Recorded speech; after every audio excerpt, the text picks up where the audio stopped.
G. Okay. So போன செஷனில் 9.3 வரைக்கும் பார்த்தோம் இல்லையா?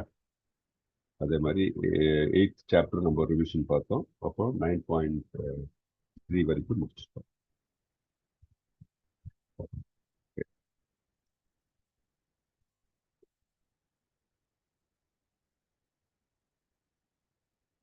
ரீகேப் பண்ண முடியுமா? நீங்க எல்லாம் ப்ரிப்பேர் பண்ணிருக்கீங்கன்னு சொன்னாங்க மாதாஜி, ரொம்ப சந்தோஷமா இருக்கு. ஸோ யார் ரீகேப் பண்றீங்க?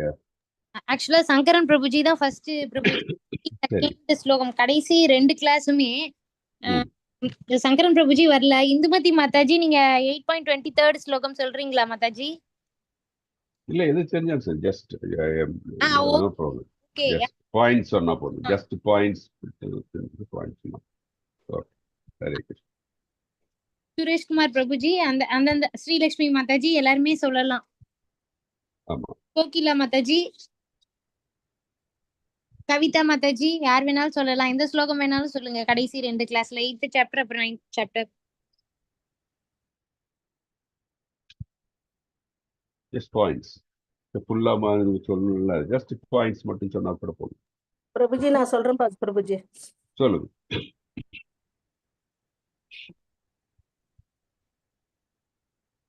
27th ஸ்லோகம் சொல்றேன் பாரு. நைதே ஸ்ருதி பார்த்த ஜானன் யோகி முஹ்யதி கர்ஷன தஸ்மாத் சர்வேஷு காலேஷு யோக யுக்தோ பா அர்ஜுன. மீனிங் மட்டும் பாயிண்ட் மட்டும் சொன்னா போதும். ஃபுல்லா பார்க்கணும், பாயிண்ட் சொல்ல போதும். அர்ஜுனன் வந்து ஜட உடலை விடும்போது ஆத்மா, அதாவது ஜட உடலுக்கு விட்டுட்டு ஆத்மாவை மேற்கொள்ளணும்னு அவரு அந்த சஞ்சலம் அடையாம அவர் வந்து எல்லாத்தையும் விட்டுட்டு அதை அவர் கிருஷ்ணர் அறிவுரை சொல்ல. அதே மாதிரி நமக்கும் தான், அவருக்கு மட்டும் கிடையாது, நமக்கும் தான். அதாவது மனசுல எந்த இதுவும் இல்லாம சஞ்சலம் அப்ப சம்சார பந்தத்தை விட்டுட்டு எல்லாத்தையும் பற்றுதலும் இல்லை என்று ஜடக்கு அப்பாற்பட்டு மனதை உறுதிப்படுத்தி மனதில் வந்து எந்த சஞ்சலம் இல்லாமல் பொறாமை எல்லா மாயையிலிருந்து விலகணும். மொத்தத்துல காமம் குரோதம் மாயிலிருந்து விலகி அதுல இருந்து விட்டால் ஒழிய அப்பயும் மறுபடியும் வந்து திருப்பியும் வந்து நம்ம வந்து அதுக்கு போகணுன்ற எண்ணம் வந்து இருந்தாலும் அது வந்து அடைய முடியாது. அவர் அந்த அதெல்லாம் விட்டுட்டு அப்புறமா அவர் வந்து பொறாமை அதுலயும் முடியலன்னா கடைசியா வந்து இந்த நாம கீர்த்தனத்துல வரணும்.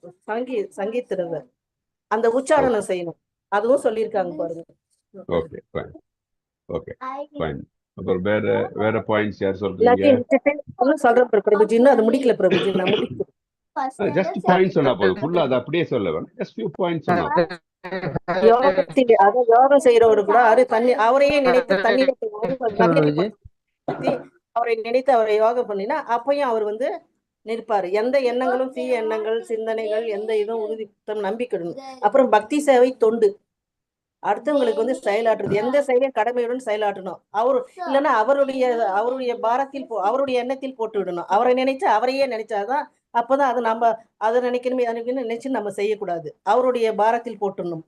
பரமன் பாகத்தில் அவர் பார்த்துப்பாரு.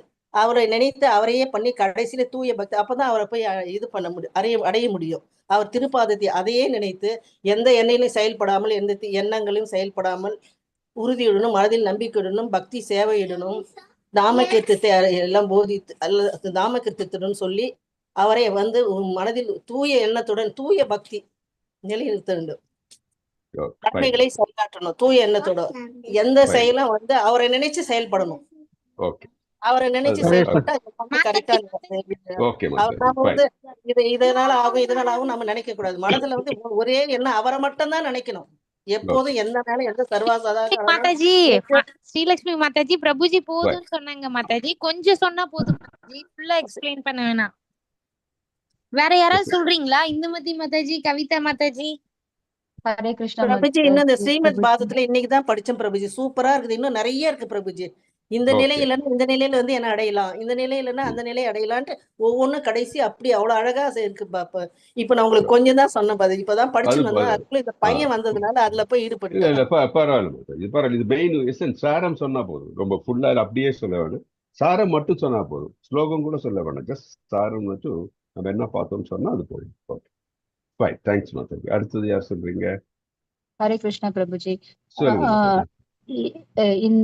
எந்த நேரத்துல இந்த உடலை விட்டு ஆத்மா செல்றதை பொறுத்து அவன் திரும்பி வருகிறான்றத பத்தி சொல்றாங்க மாதாஜி பிரபுஜி. அக்னி தேவின் ஆதிக்கத்தில், அதாவது பகல் நேரத்துல வளர்பிறையில இருக்கிறவங்க சூரியன் வடக்கு நோக்கி செல்லும் அந்த 6 மாதத்துல செய்யற வடக்கு நோக்கி செய்யற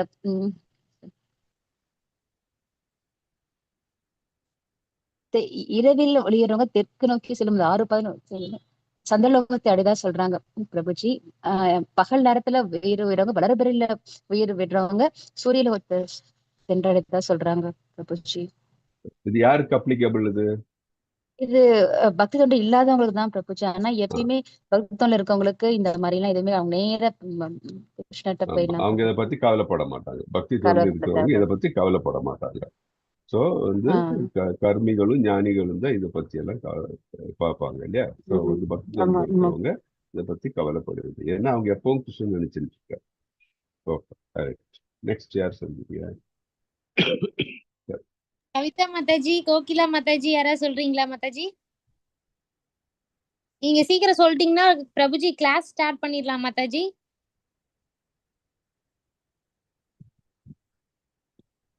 கவிதா மாதாஜி, கோகிலா மாதாஜி. பிரபு என்ன சொல்ல வந்தாரு? சுரேஷ்குமார் பிரபுஜி வெளியே போயிட்டாங்க பிரபுஜி. சரியா இல்லன்னு நினைக்கிறேன், வெளியே போயிட்டாங்க. சரி சரி இல்லீங்களா? ஓகே, வேற யார் சொல்றா? மாதாஜி சங்கரன் பிரபுஜி இல்லீங்களா மாதாஜி? வரல மாதாஜி. அவங்க இன்னும் எங்க லீலாவதி வரலீங்களா? லீலாவதி மாதாஜி சொல்லிட்டாங்க 8:30க்கு தான் வருவேன், விளக்கு ஏத்திட்டு வருவேன் நாங்க. இஸ்கான் கோயில்ல போய் விளக்கு ஏத்திட்டு வருவேன் நாங்க. ஓகே, இப்போ நம்ம வந்து ஸ்டார்ட் பண்ணலாம். ஓகே மாதாஜி, பிரபுஜி சொல்றாங்க கேக்கலாம். சாரி, இப்போ நம்ம வந்து ஸ்டார்ட் பண்ணலாம். ஏன்னா 8:15 ஆயிடுச்சு இல்லையா, கொஞ்சம் லேட் அப்படிங்காட்டி. சரி, எல்லாரும் அந்த டைம்க்கு முன்னாடியே வந்துட்டாங்கன்னா நமக்கு ஈஸியா எல்லாம் கவர் பண்ணலாம். Okay, very good. அட்லீஸ்ட் இப்போ மாதாஜி நீங்களும் ப்ரிப்பேர் பண்ணி வந்து சொன்னீங்களே இதே மாதிரி பிரபுஜி. ஒரே ஒரு நிமிஷம் பிரபுஜி, ஒரே ஒரு நிமிஷம். ஒரு கிருஷ்ணருடைய அதிசயத்தை சொல்லிடுறேன் பிரபுஜி. அதிசயம் கிடையாது, என்னுடைய பக்தர் அவரு. அவருடைய பக்தி நான் அவரு காதத்திலே இருக்கிற ஒரு சின்ன விஷயம். அவர் ஆக்சிடென்ட் ஆகி உளுந்து எழுந்து அடிபட்டு வந்தார் பிரபுஜி வீட்டுக்கு. அவரே டாக்டர் தான். போய் வந்த உடனே என்ன பண்ணுச்சு, சரி அவசரமா அவளுக்கு எல்லாம் ஃபர்ஸ்ட் எய்ட் பண்ணிட்டோம். எங்க மருமகளை 2 பேரும் டாக்டர். ஃபர்ஸ்ட் எய்ட் பண்ணிட்டு ஐஸ் கட்டி வந்து எங்க வீட்டுல ஃப்ரிட்ஜில் ஐஸ் கட்டி இல்லாத போச்சு. சரி 2-3 வீட்டுல ஐஸ் கட்டி கேட்டு ஐஸ் கட்டி கிடைக்கல. சரி உடனே ஓடி போய் நான் வேற ஒரு வீட்டுல போய் ஐஸ் கட்டி வாங்கிட்டு வந்து வச்சுட்டு அதெல்லாம் வச்சு ஒரு ஃபர்ஸ்ட் எய்ட் பண்ணிட்டு உட்கார்ந்தாரு. இப்ப அவர் போய் மத்தவங்களுக்கு சேவைப்படுறது இப்ப போயிட்டாரு பிரபுஜி ஹாஸ்பிட்டலுக்கு. பாத்தீங்களா? அவர் துன்பத்தை பட்டுன்னு அப்படியே கால ஊனினே நடந்துட்டே போறாரு கிளினிக்கு. கண்ணா இன்னைக்கு ஒரு நாள் ரெஸ்ட் எடுத்துக்கூடா வேணான்னா, அப்பதான் தாமோதர ஆர்த்தியை காமிச்சுட்டு இருந்தேன் நான். எப்பவுமே காலையில ஈவினிங் 2 வேளையும் காமிப்பேன். அந்த கிருஷ்ணர் பாத்தீங்களா, அவருடைய துன்பத்தையும் நான் எடுத்துக்காம அடுத்தவங்களை போய் இது பண்றதுக்காக போயிட்டாரு. பாத்தீங்களா, சேவை பண்றதுக்கு பொதுவா நல்லா பண்ணுவாரு. அது கிருஷ்ணர் தான் அதை இருக்காரு, அவரு தான் பண்ணிருக்காரு. அதுதான் சொன்ன பிரபுஜி. இப்ப உடனே போயிட்டாரு பாருங்க. அடுத்தவங்களை போய் பாக்கணுமே, எல்லாம் காத்துட்டு இருப்பாங்களே பேஷண்ட்டுங்க அப்படின்னு. அப்படியே நொண்டினே போனாரு. நான் சரியாயிடும் போயிடு அப்படின்னு சொல்லிட்டு வண்டி எடுத்துன்னு போனாரு பிரபுஜி. அது சரியா, அவருதான் பிரபுஜி எல்லாத்துக்கும் அவர் பாத்துக்கிறார். எல்லாமே அவருடைய செயல் தானே பிரபுஜி. ஆமா, ஹரே கிருஷ்ண மாதாஜி. ஸோ இப்போ நம்ம வந்து இந்த 9.4 இருந்து இன்னைக்கு பார்க்க ஆரம்பிக்கலாம். ஹரிபோ ஷேர் பண்ணுறேன்.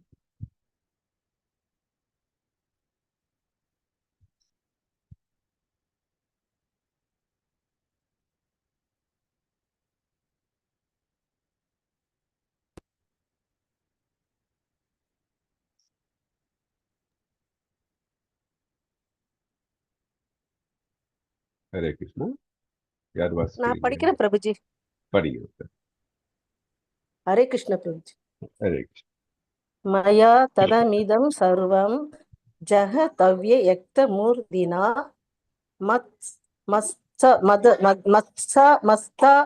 மஸ்தானி சர்வபூதானி ந சாகம் தேஷ்வவஸ்திதஹ. நான் எனது தோன்றாத உருவின் மூலம் இந்த அகிலம் முழுவதும் பரவியுள்ளேன். எல்லா ஜீவன்களும் என்னில் இருக்கின்றான், ஆனால் அவர்களில் நான் இல்லை. ஹரே கிருஷ்ணா பிரபுஜி. ஹரே கிருஷ்ண. சொல்றாரு, மாயா ததம் இதம் சர்வம் ஜகத் அவ்யக்தமூர்த்தினா மத்ஸ்தானி சர்வபூதானி நாச்சாஹம் தேஸ்பத் அவஸ்திதஹ அப்படின்றார். என்னது? நான் எனது தோன்றாத உருவின் மூலம் இந்த அகிலம் முழுவதும் பரவியுள்ளேன். சோ நமக்கு தெரியும் பகவான் எங்க இருக்காரு? அகிலம் முழுவதும் பரவியுள்ளார் இல்லையா? அவர் இல்லாத இடமே இல்லை. எல்லா உயிர்களுக்கும் உயிருக்குள்ள இருக்கிறார், உயிரற்றவைக்குள்ளும் அவர் இருக்கிறார். அவரோட எனர்ஜி வந்து இந்த உலகம் ஃபுல்லா, இந்த புவி ஃபுல்லும், உலகம் மட்டும் இல்ல, நண்டங்கள் மட்டும் இல்ல, எல்லா இடத்திலும் பரவியுள்ளார். எல்லா ஜீவன்களும் என்னில் இருக்கின்றன. எல்லா ஜீவனும் எங்க இருக்கு? பகவானுக்கு தான். ஆனால் அவர்கள் நான் இல்லை. அப்படின்னா பகவான் வந்து எல்லாத்தையும் பரவியுள்ளார். அதனால எல்லா ஜீவன்களும் பார்த்தீங்கன்னா எங்க இருக்கு? அவருக்குள்ள இருக்கு. ஆனா அதே சமயத்துல பகவான் அந்த உயிருக்குள்ள இருக்கா? அது கிடையாது. பகவான் வந்து தனி நிலையில இருக்கார். அவரை சார்ந்துதான் எல்லா உயிரினங்களும் உயிரற்றவையும் எல்லாமே இருக்கின்றன அப்படின்ட்டு பகவான் சொல்றாரு. 9.4. ஓகே, இப்போ நம்ம அடுத்த ஸ்லோகமும் பார்த்துடலாம். 9.5 இது யார் படிக்கிறீங்க?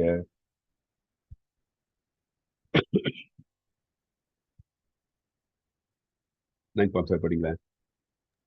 நான் படிக்கிறேன் பிரபுஜி. படிங்க முத்தச்சி. நாச்ச மத்ஸ்தானி பூதானி பஷ்யமே யோகம் ஐஸ்வரம் பூத பிரண்ணச்ச பூதஸ்தோ மமாத்மா பூத பாவனஹ. இருப்பினும் படைக்கப்பட்டவை எல்லாம் எண்ணி நிலை பெற்றிருக்கவில்லை. எனது யோகத்தின் ஐஸ்வர்யத்தை பார். நானே எல்லா உயிர்களையும் காப்பவன் என்ற போதிலும், எங்கும் நிறைந்துள்ளவன் என்ற போதிலும், நான் இந்த பிரபஞ்ச தோட்டத்தின் ஒரு பகுதி அல்ல. ஏனெனில் நானே மூல காரணம். ஹரே கிருஷ்ணா பிரபுஜி. ஹரே கிருஷ்ணா. இதுல வந்து இன்ட்ரெஸ்ட் நல்ல டெக்ஸ்ட். இது கொஞ்சம் நம்ம வந்து டெக்னிக்கல் இன்ஃபர்மேஷன் இருக்கிற பர்பட் இருக்கு. பிரபுபாதர் டீட்டெயிலாக எழுதியிருக்காரு. ஸோ அதையும் வந்து நம்ம பார்க்கறது பெட்டர்னு எனக்கு தோணுது. ஸோ இருக்கு தமிழ் புக் இருந்து அது படிக்க பர்பட்டும் பொருளுரையும் ஒன்று படிங்க மாதாஜி. ஒன்று ஷேர் பண்றேன். நான் படிக்க பிரபுஜி. படிங்க, கண்டினியூ பண்ணுங்க. அனைத்தும் தன்னில் நிலை பெற்றிருப்பதாக கூறுகிறார் பகவான். மஸ்தானி சர்வபூதான். இதை தவறாக புரிந்து கொள்ளக்கூடாது. இந்த ஜடத்தோட்டத்தின் பராமரிப்பிலும் பாதுகாப்பிலும் அவர் நேரடியாக தொடர்பு கொள்வதில்லை. தனது தோள்களில் கோலத்தை தாங்கி கொண்டுள்ள அட்லஸ் திறத்தை நாம் சில நேரங்களில் காண்கிறோம். மாபெரும் பூமியை தாங்கியுள்ள அவன் மிகவும் சோர்வாக தெரிகிறான். படைக்கப்பட்ட இவ்வுலகத்தினை தாங்கிக் கொண்டுள்ள கிருஷ்ணரது செயலை அத்தகைய சித்தத்தின் ஒப்பிடக்கூடாது. எல்லாம் தன்னை சார்ந்திருந்தும் தான் அவற்றிலிருந்து விலகி இருப்பதாக கிருஷ்ணர் கூறுகிறார். கிரக மண்டலங்கள் வானில் மிதந்து கொண்டுள்ளன. அவை அந்த வானம் பரமபுருஷனின் சக்தியே. ஆனால் அவர் வானிலிருந்து வேறுபட்டவர், வேறு வித நிலை பெற்றுள்ளார். எனவேதான் அனைத்தும் எனது அசிந்திய சக்தியில் அமைந்திருக்கும் பரமபுருஷ பகவான் நானே அவற்றிலிருந்து தனித்தே விளங்குகிறேன் என்று பகவான் கூறுகிறார். இதுவே சிந்தனைக்கு அப்பாற்பட்ட இறைவனின் வைபவமாகும். வேதாகராதியின் நிருப்தியில் இஜுத்தே நே துர்க்கடேஷு காரியேஷு பரமபுருஷர் தனது சக்திகளின் மூலம் சிந்தனை கெட்டாத அற்புதமான நிலையை புரிகிறார் என்று கூறப்பட்டுள்ளது. அவர் பல்வேறு திறன் வாய்ந்த சக்திகளை கொண்டுள்ளார். அவரது சங்கல்பமே சத்தியமாகும். இவ்விதமாக புருஷ பகவானை புரிந்து கொள்ள வேண்டும். நாம் ஏதேனும் நினைக்கலாம், ஆனால் அதில் பற்பல இடையூறுகள் இருக்கும். சில சமயங்கள் நாம் நினைத்திருப்பதை செய்ய முடியாமலும் போகலாம். ஆனால் கிருஷ்ணர் எதையாவது செய்ய வேண்டும் என்று நினைத்தால் அவரது விருப்பம் மட்டும் போதும். அனைத்தும் பக்குவமாக நிறைவேறிடும். அது எவ்வாறு நடந்தது என்று கூட கற்பனை செய்ய முடியாது. பகவானே இந்த உண்மையை விளக்குகிறார். நானே ஜடத்தோற்றம் முழுவதையும் பாதுகாத்து பராமரிக்கும் போதிலும் நான் அதை தொடுவதில்லை. அவரது பரம இச்சை போதும். அந்த இச்சையாலே அனைத்தும் படைக்கப்படுகிறது, அனைத்தும் பாதுகாக்கப்படுகின்றது, அனைத்தும் பராமரிக்கப்படுகிறது மற்றும் அனைத்தும் அழிக்கப்படுகின்றது. அவருக்கும் அவரது மனதிற்கும் இடையே நமக்கும் நமக்கும் நமது தற்போதைய ஜட மனதிற்கும் இடையில் இருப்பது போன்று எவ்வித வேறுபாடும் இல்லை. ஏனெனில் அவர் பூரண ஆத்மா. பகவான் ஒரே சமயத்தில் அனைத்திலும் ஏற்றுள்ளார்.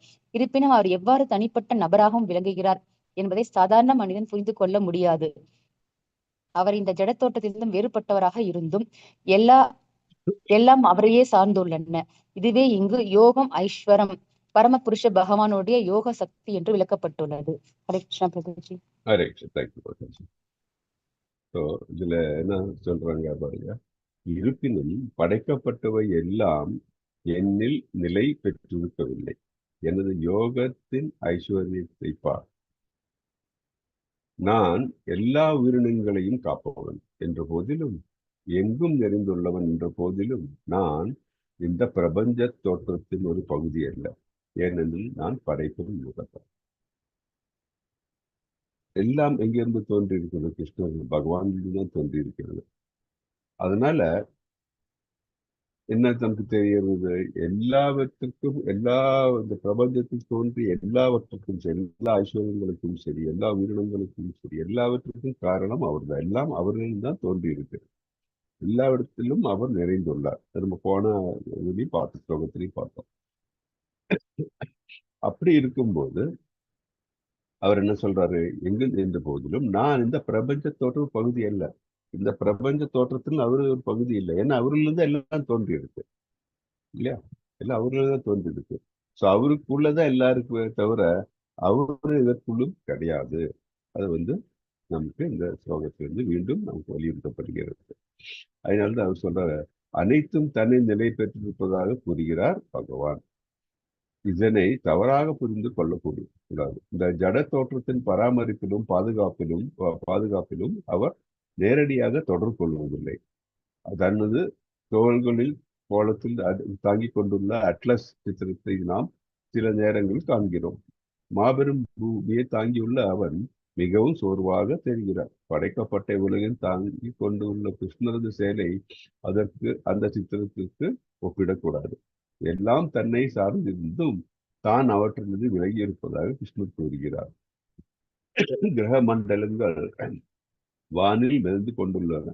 அவை அந்த வானம் பரமபுருஷனின் சக்தியே. ஆனால் அவர் வானிலிருந்து வேறுபட்டவர், வேறு விதமாக நிலை பெற்றுள்ளார். எனவே தான் அனைத்தும் எனது அச்சிந்திய சக்தியில் அமைந்திருந்தும் பரமபுருஷ பகவானான நான் அவற்றில் தனித்தே விளங்குகின்றேன் என பகவான் கூறுகிறார். இது சிந்தனைக்கு அப்பாற்பட்ட இறைவனின் வைபவம். ஸோ நம்ம இந்த இதெல்லாம் பார்க்கிறோம். இது நிறைய பிரபஞ்சங்கள், வானில் நிறைய கிரகங்கள் எல்லாம் இருக்கு இல்லையா? அது எப்படி அங்க அப்படியே இருக்கிறது? அப்படியே வானில நம்ம ஒரு சின்ன கல்லை அப்படி போட்டாவே தண்ணி அப்படியே கீழே விழுந்துருக்கு இல்லையா? கிராவிட்டி அப்படின்னு கீழே விழுந்துருதெல்லாம். அப்படி இருக்கும்போது எப்படி இந்த வானில மட்டும் இந்த பெரிய பெரிய கிரகங்கள்லாம் அப்படியே இருக்கிறது? ஸோ இவங்க சொல்ல எப்படின்னா, அவங்க நேச்சர் அப்படின்ட்டு இதுக்கெல்லாம் பதில் இந்த சயின்டிஸ்ட் யாராலையும் சொல்ல முடியாது. ஸோ நம்ம கிரந்தங்கள் என்ன சொல்கிறது அப்படின்னா, நம்ம பகவானுடைய ஆற்றலால் அவையெல்லாம் மிதந்து கொண்டிருக்கிறது. அதாவது நிலையில் மிதந்து கொண்டிருக்கிறது. ஸோ அந்த ஈக்குவலிபிரியம் இருக்கிறது. இப்போ முந்தா நேற்று எங்கேயும் நான் வாசிச்சேன். நான் சயின்டிஸ்டே சொல்றாங்களா, இன்னும் எவ்வளோ 200 மில்லியன் இல்லை 200 பில்லியன் அந்த வருஷத்துக்கு அப்புறம் இந்த எல்லாம் அழிஞ்சு போயிடும், இந்த கிரகங்கள் எல்லாம் அந்த நிலையை விட்டு கீழே விழுந்துடும் அப்படின்னு சொல்றாங்க. ஸோ நம்ம என்ன பார்த்துருக்கோம், நம்மளுடைய இதுல கிரந்தங்கள் என்ன சொல்லியிருக்கு? பிரளயம் வர சமயத்துல எல்லாம் அழியிற சமயத்துல எல்லாம் கீழே விழுந்துடும். இப்போ எப்படி எல்லாம் அது ஈக்குவலிபிரியத்தில் அது கடவுள்னு செய்யல, அவருடைய ஆற்றல்னாலதான். அவருடைய ஆற்றல்னால எல்லாம் அதாத இடத்துல இருக்கிறது. இல்லாட்டி இந்த வேக்குவத்தில் இல்லாட்டி இந்த இதுல இந்த அண்டத்துல தங்கிலாட்டி அப்படி நிக்கிறதுக்கு சான்ஸே கிடையாது இல்லையா? ஸோ இதெல்லாம் கடவுளுடைய ஆற்றலால் நடக்கிறது. ஸோ கடவுளோட ஆற்றல் வெளிப்படுகிறது. அதனால பகவானே அங்க போய் இருக்கு. பகவான் அங்க தோன்ற வேண்டிய அவசியம் கிடையாது. அவருடைய கணக்கிடப்படாத என்ன சொல்றது, கணக்கில் அடங்காத அப்படி அது நல்ல வார்த்தை கிடையாது. நம்ம கொஞ்சம் கூட யோசிக்க கூட முடியாத அளவுக்கு ஆற்றல் பெற்றவர் தான் பகவான். ஸோ அவருடைய ஆற்றல்னால, அவருடைய சக்தியினால தான் எல்லாம் நடக்கிறது. அதுதான் வந்து இந்த அஜிந்திய பேத அந்த தத்துவம் சைத்தன்ய மகாபிரபு சொன்னதுதான். நான் இருக்கிறேன் ஆனா அன்பு நான் இல்லை இல்லையா. அதுதான் வந்து அஜிந்திய பேத. ஸோ கிருஷ்ணர் வந்து இதெல்லாம் செயல்படுகிறது, கிருஷ்ணரால் செயல்படுகிறது. ஆனால் வந்து அது கிருஷ்ணருக்குள்ள கிடையாது. இப்ப நான் பார்த்தோம் இல்லையா, எல்லா அண்டங்களும் வந்து கிருஷ்ணருக்குள்ள இருக்கு. ஆனா கிருஷ்ணர் அவற்றுக்குள்ள இல்லை. ஸோ அந்த இது முரண்பாடுன்னு சொல்ல டுவாலிட்டி. அது வந்து அது அச்சிந்திய பேதம் அப்படி. இது வந்து புரிஞ்சுக்கிறது யாரால முடியும்னா ஒரு பக்தர்களால் தான் முடியுமே தவிர ஒரு ஆர்டினரி பர்சனால முடியாது. பெரிய சயின்டிஸ்ட்னால எல்லாம் வந்து சொல்ல முடியும். இந்த கிரந்தங்கள் எல்லாம் நமக்கு எப்போ எழுதியிருக்காங்க கிடையாது. பல கோடிக்கணக்கான வருஷங்களுக்கு முன்னாடி நமக்கு எழுதின கிரந்தங்கள் எல்லாம். ஸோ அந்த அளவுக்கு வந்து இந்த இந்த என்ன சொல்றது, பகவானை பற்றி நமது முன்னோர்களுக்கு தெரிஞ்சிருக்கு. எப்படின்னா பகவானின் திருவாயாலே இதெல்லாம் வந்து இருக்கு இல்லையா. என்ன தெரியும், வியாசர் வந்து வேதங்களை கொடுத்திருக்காருன்னா வியாசருக்கு யாரு கொடுத்தார்? பகவான் கிருஷ்ணர் தான் வந்து அவருக்கு தெரிவிக்கிறார் இல்லையா. ஏன்னா பகவான் கிருஷ்ணருடைய சக்தியாவேஷ அவதாரம் தான் வந்து வியாசதேவர் தெரியும். ஸோ அந்த மாதிரி பகவத்கீதையிலும் கிருஷ்ணரே வந்து அர்ஜுனனுக்கு இதெல்லாம் எடுத்து வைத்துள்ளார். ஸோ இதெல்லாம் வந்து ஜஸ்ட் ஒரு கதையோ ஒரு வரட்டு பிலாசபியோ கிடையாது. இதெல்லாம் வந்து ஆக்சுவலி ஃபேக்ட்ஸ். இது நம்ம புரிஞ்சுக்கணும். இதை வந்து கொஸ்டின் பண்றவங்களுக்கு என்ன, அவங்களுக்கு வந்து அந்த போதுமான அளவுக்கு இருக்கிற வித்தியை கிடையாது, நாலேஜ் கிடையாது. ஸோ அதனால ஒரு பக்தனுக்கு மட்டும்தான் இந்த நிலை புரியும் அப்படின்ட்டு நமக்கு தெரியும். அதனாலதான் இங்க சொல்ற அவரது பரம இச்சை போதும் எல்லாம் நடக்கும் இல்லையா. ஜட தோற்றம் முழுவதையும் பாதுகாத்து பராமரிக்கிற போதிலும் நான் அதனை தொடுவதில்லை. மாயசக்தி இருக்கு. மாயாசக்தி அவரில் தோன்றினது, ஆனா மாயசக்தி அவரை அண்டாது. சாரி. ஸோ இதெல்லாம் எப்படி நடக்கும் அப்படின்னு சொன்னா இது பகவானுடைய சக்தினாலதான், ஆற்றல்னாலதான் அப்படின்ட்டு நம்ம புரிஞ்சுக்கணும். ஸோ ஆஸ் அ டிவோட்டி நமக்கு வந்து இது புரியும். ஆனா வந்து நார்மல் பர்சனுக்கு வந்து பகவானுடைய இந்த ஆற்றல் வந்து புரியறது கஷ்டம். Sorry, gold.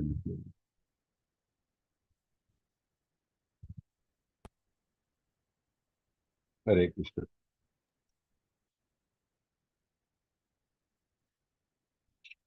அதான் இங்க சொல்றாங்க 9.5ல பகவான் எங்கும் பரவியுள்ளார், ஆனால் கண்களுக்கு தெரிவதில்லை. எல்லா ஜீவன்களும் என்னில் இருக்கின்றனால் அவர்களும் நான் இல்லை. பகவான் எல்லாவற்றையும் படைத்தார், இருப்பினும் படைக்கப்பட்டவை எல்லாம் அவர்கள் நிலை இருக்கவில்லை. பகவானே படைப்பின் மூல காரணம். இங்க வந்து பகவான் இந்த பௌதிக உலகத்தின் பகுதி அல்ல. இப்படி அவர் ஆத்மாவின் மூல காரணம், இப்படி ஆத்மாவின் மூலம். அப்புறம் அதே மாதிரி ஜட தோற்றம் மற்றும் பிரம்மாண்டமான சக்தி அனைத்துக்கும் அவர்தான். பகவான் உயிர் வாழிகளையோ அவற்றின் சக்திகளையோ அவர் சார்ந்து கிடையாது. அனைத்திலும் அவர் சுதந்திரமானவர். Is independent of everything. ஆன்மீக உலகில் அவர் தம் பக்தர்களுடன் இன்பமாக அறிவித்தார். அவர் எப்பவும் வந்து கோலகத்தில் இருக்கிறார் இல்லையா.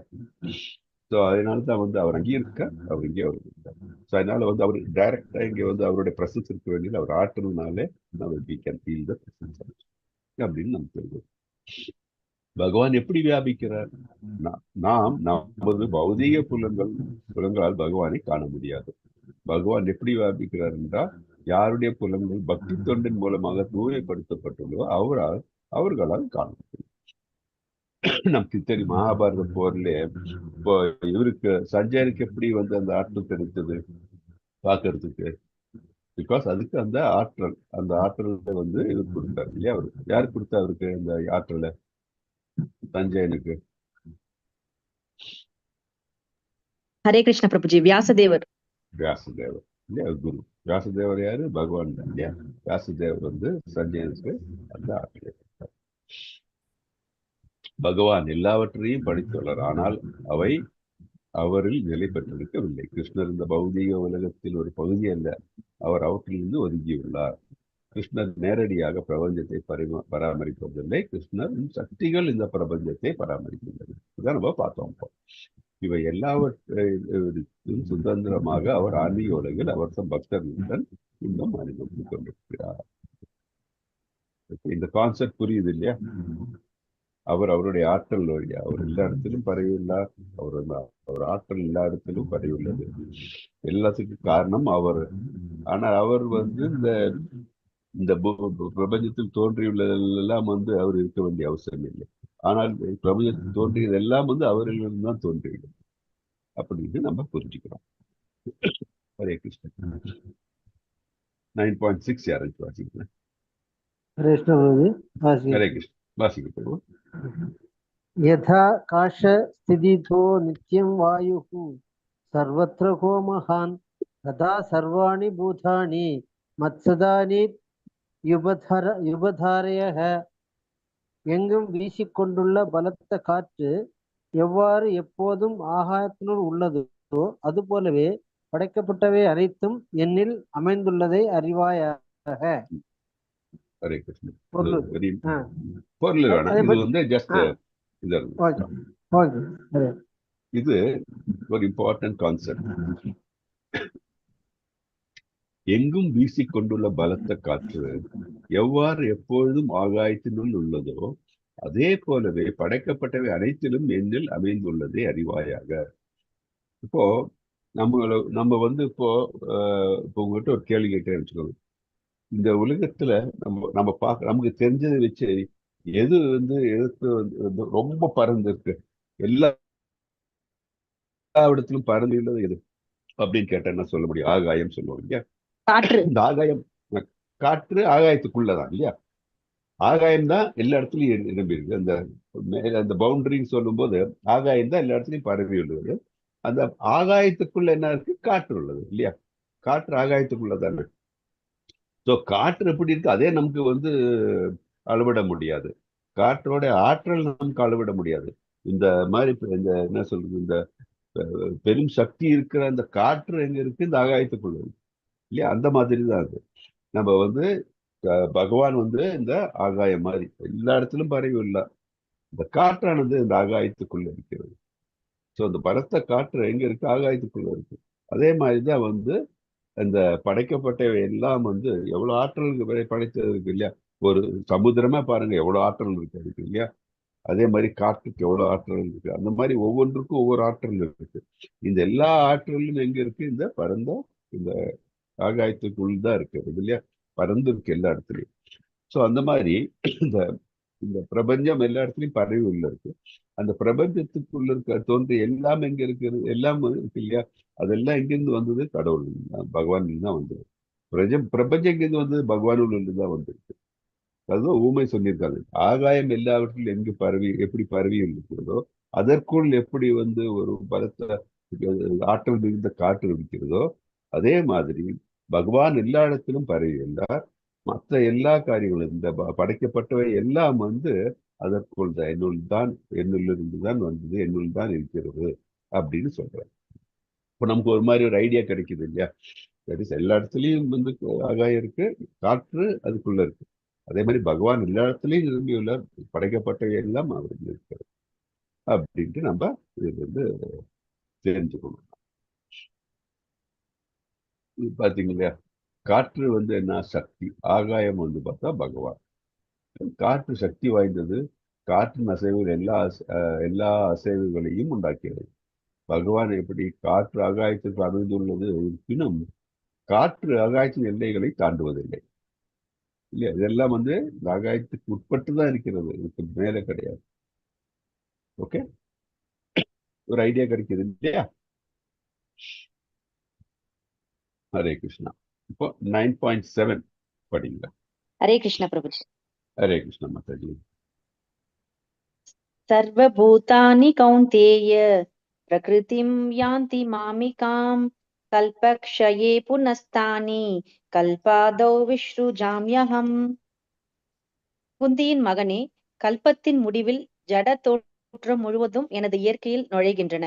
அடுத்த கல்பத்தின் ஆரம்பத்தில் எனது சக்தியின் மூலம் நானே அவற்றை மீண்டும் படைக்கின்றேன். ஹரே கிருஷ்ண பிரபுஜி. ஹரே கிருஷ்ணா. 9.7 இல்லையா? ஓகே. என்ன சொல்றாரு? குந்தியின் மகனே, கல்பத்தின் முடிவில் ஜடத்தோற்றம் முழுவதும் என் இயற்கையிலும் நுழைகின்றன. அடுத்த கல்பத்தின் ஆரம்பத்தில் என்ன சக்தியின் மூலம் நானே அவற்றை மீண்டும் படைக்கிறேன். நம்ம இதை பத்தி எங்க படிச்சிருக்கோம்? இதை பத்தி முன்னாடி படிச்சிருக்கோமா? சொல்ல முடியுமா? ஜஸ்ட் ஒரு டாப் மோஸ்ட் ஒரு ப்ராட் சொல்ல முடியுமா? 4வது அத்தியாயத்துல பிரபுஜி. எப்படி பிரம்மருடைய இல்லையா? சொல்லுங்க பார்க்கலாம். ஞாபகத்துல யாராச்சும் சொல்லுங்க பார்க்கலாம்.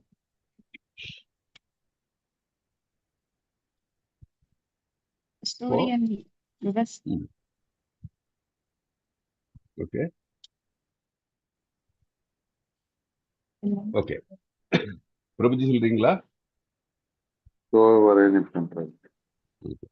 எப்படின்னா பிரம்மர் அவருடைய ஓகே, நான் உங்களுக்கு அந்த பிபிடியே காமிக்கிறேன். அப்போ உங்களுக்கு இன்னொரு வாட்டி ஞாபகம் வரும்.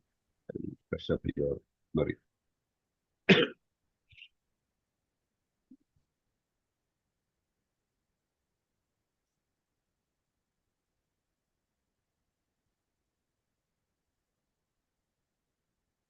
ஓகே.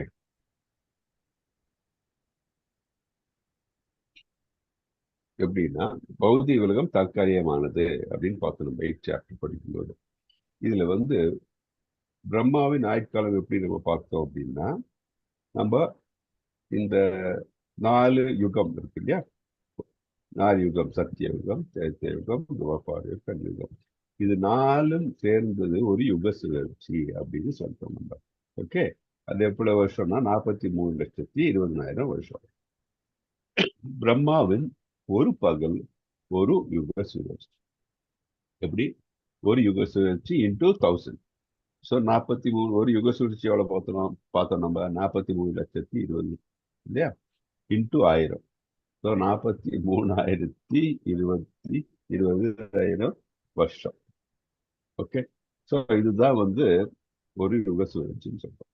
அந்த யுக பிரம்மாவின் இந்த ஒரு பகல் இருக்கு இல்லையா?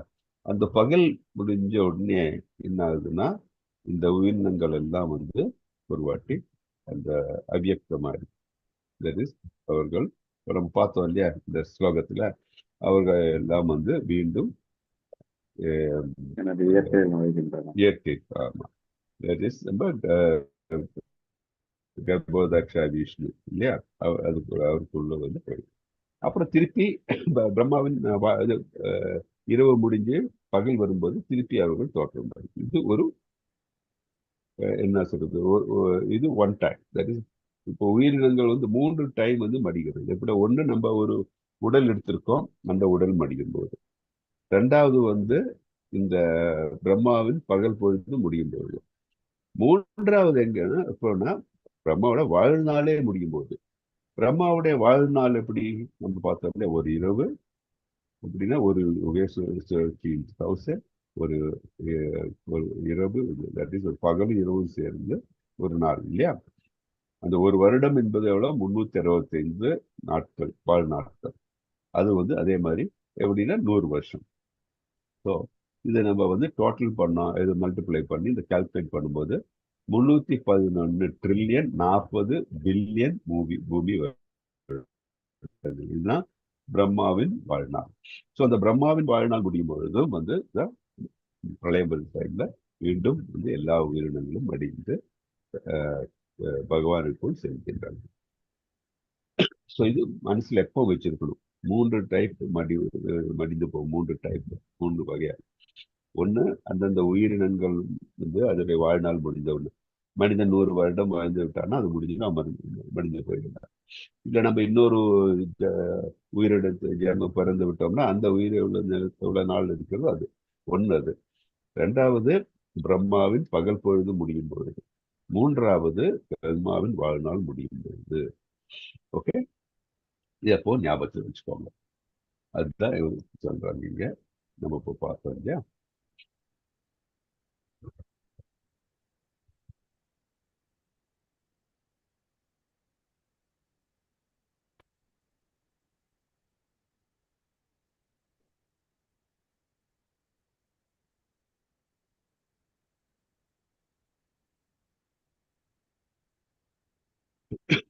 சார்.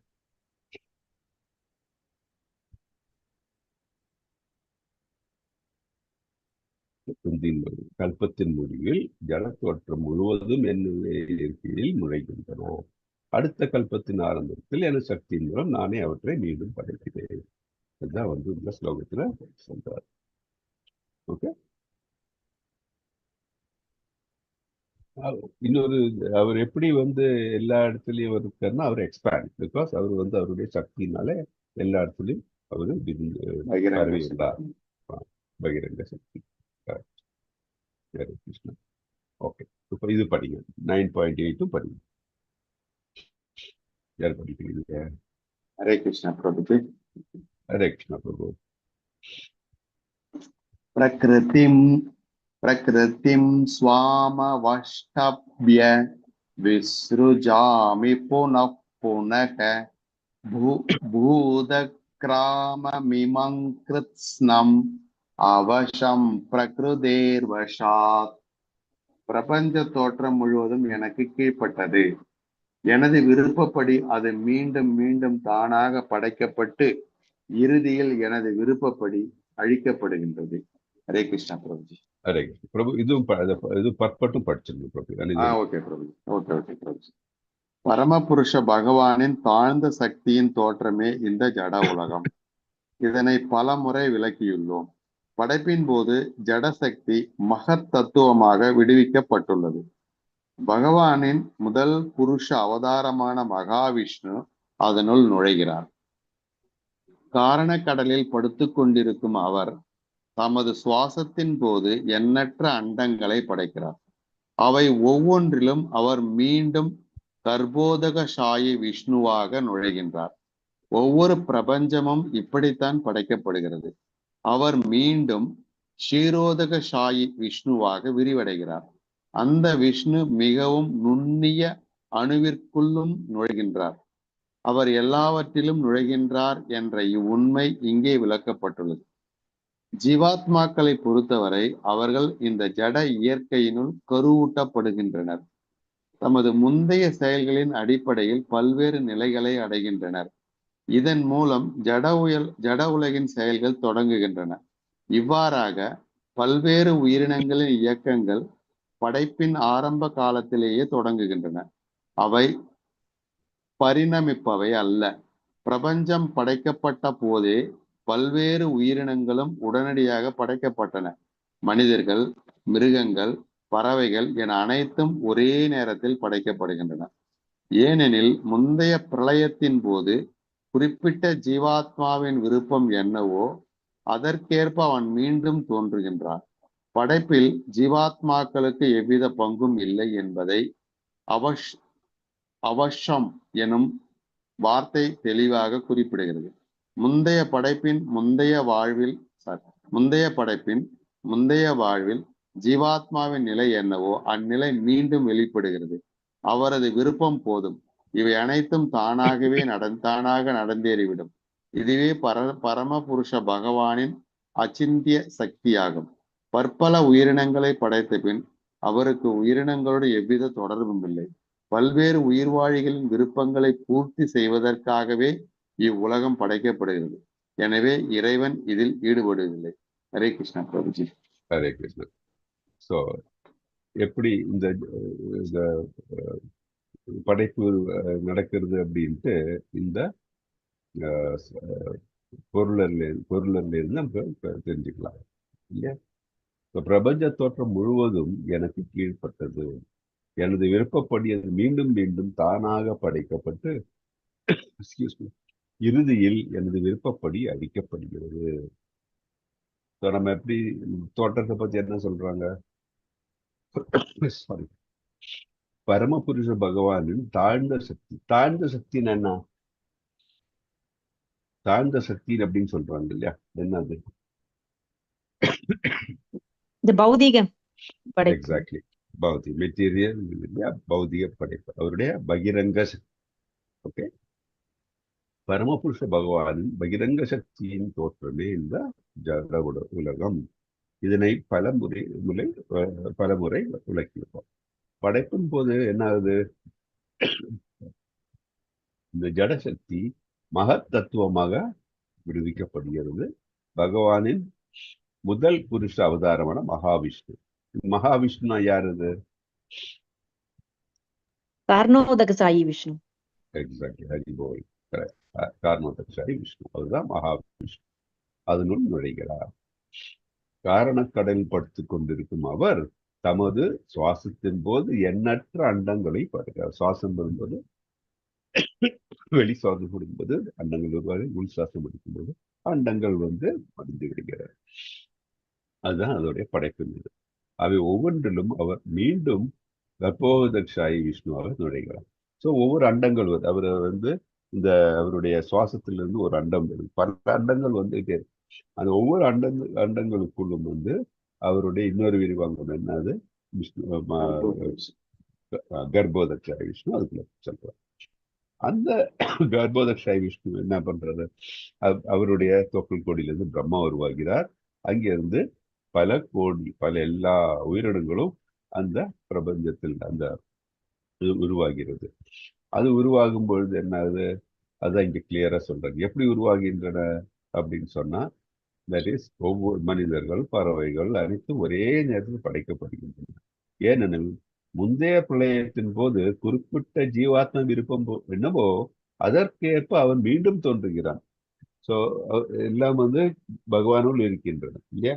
ஸோ இந்த படைப்பு நடக்கும்போது என்ன ஆகுதுன்னா, இந்த போன பிரளயத்தின் போது என்னெல்லாம் அவருடைய ஒவ்வொரு ஜீவாத்மாக்களுடைய விருப்பம் இருந்ததோ அவர்களுடைய அந்த அந்த உடலை எடுக்கிறார்கள். அந்த தோற்றத்தில் அவர்கள் மீண்டும் உயிரினமாக தோன்றுகின்றார்கள்.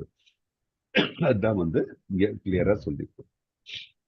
இந்த படைப்பில் அதனால் என்ன? படைப்பில் ஜீவாத்மாக்களுக்கு எந்தவித பங்கும் கிடையாது என்பதை அவசம் என்னும் வார்த்தை தெளிவாக குறிப்பிடுகிறது. ஜீவாத்மாக்களுக்கு அவர்கள் என்ன உடம்பு அவர் கிடைக்குது பங்குகளை கடவுள் அவர்களுடைய எண்ணம் பிரகாரம், அந்த கர்மாவின் பிரகாரம் அவர்களுக்கு அந்த உடல் கிடைக்கிறது. இந்த முந்தைய படைப்பு, முந்தைய வாழ்வின் ஜீவாத்ம நிலை என்னவோ அந்நிலை மீண்டும் வெளிப்படுகிறது. அவரது விருப்பம் போதும் இவை அனைத்தும் தானாக நடந்தது. யாரது விருப்பம்? பகவானின் விருப்பம். இவை அனைத்தும் தானாக நடந்தேறியது. இதுவே பரமபுருஷ பகவானின் அச்சிந்திய சக்தியாகும்.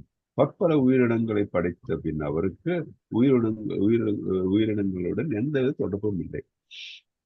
பல்வேறு உயிர்வாழிகளின் விருப்பங்களை பூர்த்தி செய்வதற்காகவே இந்த உலகம் படைக்கப்படுகிறது. இந்த உலகம் எதனால படைக்கப்படுகிறது? பல்வேறு உயிர்வாழிகளின் விருப்பங்களை பூர்த்தி செய்கிறது. ஓகே, ஸோ இதே அந்த பற்பட பட்டிக்க சொன்னா, இந்த கிரியேஷன் இல்லையா எப்படி உருவாகிறது, அது எப்படி நம்ம எப்படி இந்த இதாகும்போது பிரளயம் வரும்போது மீண்டும் பகவானில் சென்றடைகிறது, மீண்டும் எப்படி தோன்றுகின்றன என்பதை விளக்குறது இந்த அற்புதமாக இந்த பொருள் என்ன பார்க்கிறோம் நம்ம. ஓகே, ஹரே கிருஷ்ணா. இப்போ நம்ம 9.9 பார்க்கலாம். யார் படிக்கிறீங்க? யார் படிக்கிறா? படிங்க. 9.8 படிங்க. 9.8 தான் பார்த்தோம் இல்லையா? 9.9 படிக்கணும்.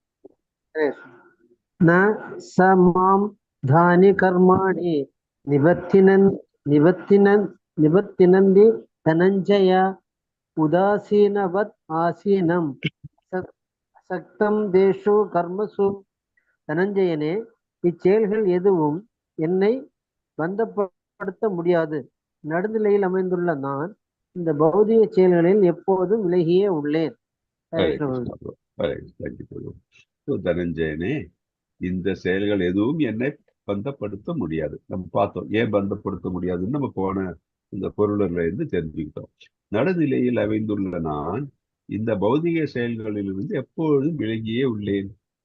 இது எப்படின்னா, இது எந்த மாதிரி நிலையில இருக்கார் அப்படின்னு சொன்னா, இது ஒரு இம்பார்ட்டன்ட் வேர்டு இல்லை பார்த்தீங்கன்னா, உதாசீனவர் அப்படின்னு கொடுத்துருக்காரு இல்லையா? அந்த வார்த்தைகள் உதாசீனவர் இல்லையா? நீங்க உதாசீனவர் அப்படின்னா தட் இஸ் நியூட்ரல். அவர் இதுல எந்த விதமான இந்த செயல்கள் எப்போது அவர் விலகியே வைக்கிறார், அவர் நடுநிலை வகிக்கிறார் அப்படின்ட்டு. இது பிரபுபாத பொருளறையில் ஒரு நல்ல பியூட்டிஃபுல்லா எக்ஸ்பிளைன் பண்ணியிருக்காரு. எப்படின்னா, ஒரு ஜட்ஜ் இருக்கார். ஒரு ஜட்ஜ் அவர் என்ன பண்றாரு, பல விதிகளை இது பண்றாரு இல்லையா. தட் இஸ் அவர் என்ன சொல்றாரு, சிலவங்களுக்கு மரண தண்டனை விதிக்கிறார் இல்லையா, சிலவங்களை ஜெயிலுக்கு அனுப்புறாரு, சிலவங்களுக்கு என்ன பண்றாருன்னா இந்த சொத்து விவகாரம் தான் அவருக்கு, சிலவங்களுக்கு சொத்து அவர்களுக்கு அளிக்கிறார், சிலவங்களுக்கு அவர்களுக்கு அந்த நியாயமான சொத்து இல்லைன்னா அதை பறிக்கிறார். ஸோ அந்த மாதிரி பல தரப்பட்ட வேலைகளை இந்த நீதிபதியானவர் செய்கிறார். அதே மாதிரிதான் பகவான் இந்த உயிரினங்கள் அவரவர்களுடைய இந்த செய்கைகளுக்கும் இச்சைகளுக்கும் ஏற்ப அவர்களுக்கு ஒவ்வொரு அவர்கள் இந்த உயிரினங்கள் எல்லாம் ஒரு உயிர் வழியாக தோன்றுகின்றன படைப்பின் பொழுது அப்படின்ட்டு நம்ம இதுல தெரிஞ்சுக்கிறோம். இதோட டீட்டெயில் தான் நம்ம போன பொருள்ல இருந்து டீட்டெயிலா நம்ம பார்த்தோம். ஸோ பகவானுடைய நிலை என்ன, அவர் நியூட்ரல். அவர் எப்பொழுதும் நடத்திருந்த விலகியதான் இருக்கார், பௌதிக செயல்கள் இருந்து விலகியதான் இருக்கார். ஆனால் அந்த அந்த செயல் எப்படி நடக்கிறது அப்படின்னு சொன்னா அவர் ஆற்றல்னால அந்த ஒவ்வொரு ஆத்மாக்கள் என்ன விரும்புகிறதோ அது பிரகாரம் அது நடக்கிறதுக்கும் அவர் அதற்கு அனுமதி அளிக்கிறார் அப்படின்ட்டு அந்த இதுல இருந்து பார்க்கணும்.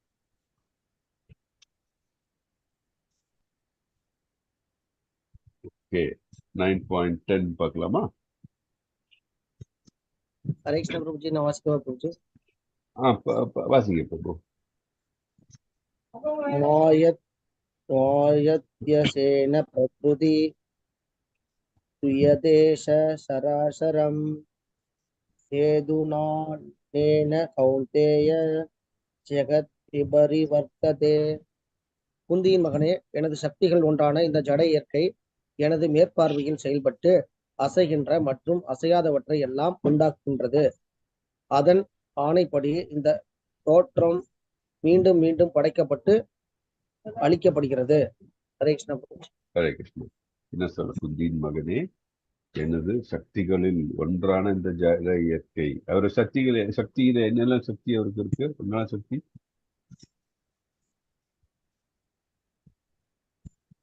எப்படி விளக்குறோம் நம்ம? சக்தி அவருக்கு அந்தரங்க சக்தி, பகிரங்க சக்தி, ததாசக்தி இல்லையா?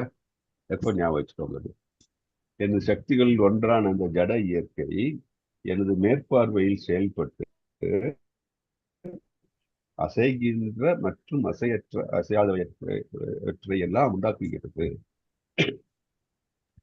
எந்த சக்தி இது உண்டாக்குகிறது? அவருடைய மேற்பார்வையில் இந்த சக்திகள்ல எந்த சக்தி அது?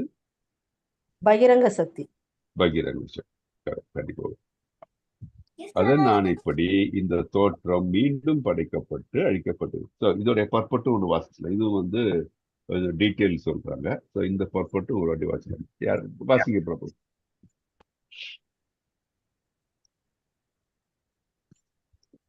இதுல பொருளரை வாசிக்கலாம். 9.10. ஜட உலகின் எல்லா செயல்கள். ஹரே கிருஷ்ண பிரபுஜி. ஜட உலகின் எல்லா செயல்களில் இருந்தும் விலகியுள்ள போதிலும் முழுமுதற் கடவுள் உன்னத இயக்குனராக உள்ளார் என்பது இங்கு தெளிவாக கூறப்பட்டுள்ளது. இந்த ஜட தோற்றத்தின் பின்னணியும் உயர் இச்சையும் பரம புருஷரே. இருப்பினும் நிர்வாகம் ஜட இயற்கையாலே நடத்தப்படுகிறது. பற்பல உருவங்களிலும் இனங்களிலும் இருக்கும் எல்லா ஜீவாத்மாக்களுக்கும் தானே தந்தை என்று பகவத்கீதையில் கிருஷ்ணரும் கூறுகின்றார். தாயின் கருப்பையில் குழந்தைக்கான விதையை அளிப்பவர் தந்தை.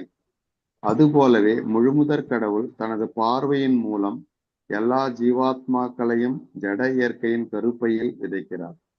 அந்த உயிர்வாழிகள் தங்களது முந்தைய விருப்பத்திற்கும் செயல்களுக்கும் ஏற்ப பற்பல உருவங்களிலும் இனங்களிலும் வெளிவருகின்றன. பரம புருஷரது பார்வையின் கீழ் பிறந்தாலும் இந்த ஜீவாத்மாக்கள் அனைவரும் தங்களது முற்செயல்களுக்கும் விருப்பங்களுக்கும் ஏற்பவே பலவிதமான உடல்களை அடைகின்றன. எனவே பகவானுக்கும் ஜட உலகத்திற்கும் நேரடி தொடர்பு இல்லை. அவர் ஜட இயற்கையின் மீது தனது பார்வையை மட்டுமே செலுத்துகிறார். அந்த பார்வையினால் ஜட இயற்கை இயக்கம் பெற்றவுடன் அனைத்தும் படைக்கப்படுகின்றன. பரமபுருஷர் ஜட இயற்கையின் மீது தனது பார்வையை செலுத்துவதால் இதில் அவருக்கும் பங்குள்ளது என்பதில் ஐயமில்லை. ஆனால் இதில் அவருக்கு நேரடியான பங்கு எதுவும் இல்லை. சம்ஸ்மிருதியில் பின்வரும் உதாரணம் கொடுக்கப்பட்டுள்ளது. வாசனையுள்ள மலர் முன்னிருந்தால் அதன் மனம் நுகரும் சக்தியினால் உணரப்படுகின்றது. இருப்பினும் நுகர்ச்சியும் மலரும் ஒன்றிலிருந்து ஒன்று வேறுபட்டது. இது போன்ற தொடர்பு ஜட உலகத்திற்கும் பரமபுருஷ பகவானுக்கும் இடையே உள்ளது. இந்த ஜட உலகில் அவர் செய்ய வேண்டியது எதுவும் இல்லை. எனினும் தமது பார்வையினால் படைத்து ஏற்பாடு செய்கிறார். சுருக்கமாக சொன்னால் பரமபுருஷ பகவானின் மேற்பார்வையின்றி ஜட இயற்கையால் ஒன்றும் செய்ய முடியாது. இருந்தும் முழுமுதற் கடவுள் எல்லா ஜட செயல்களிலிருந்தும் விலகி இருக்கிறார். ஹரே கிருஷ்ணா பிரபு. இந்த கான்செப்ட் நம்ம திரும்பி அதான் அந்த பார்த்த வரலையே அந்த பொருளுடைய மாதிரி தான் இந்த பொருள்.